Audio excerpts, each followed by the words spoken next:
Excited na si Ultimate Star Jenlyn Mercado sa nalalapit niyang trip abroad. Bukod kasi sa Kapuso Concert sa California, isasabay na rin niya ang maiksing bakasyon. Panoorin natin ito.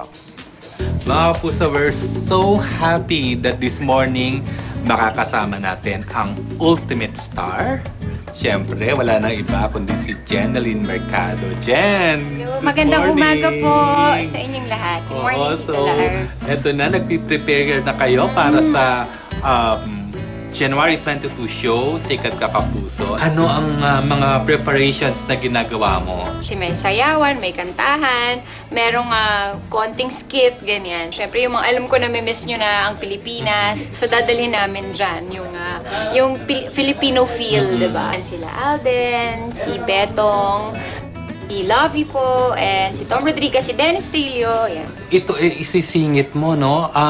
Sa pagitan ng taping mo ng My Love from the Star. Opo, may naisingit naman.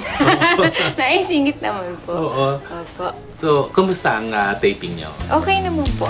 Masaya rin na may bago kaming katrabaho, may bago kaming kasama. Kumusta si Gil? Kasi siyempre, minsan parang medyo nahihiya pa siya. Nag-ano na ba siya? Nag-warm up na ba siya? Hindi na siya nahihiya ngayon. Ano na siya? Nakikipagkwentuhan na siya, may mga nagtatanong na siya, at masaya rin pala siyang kasama.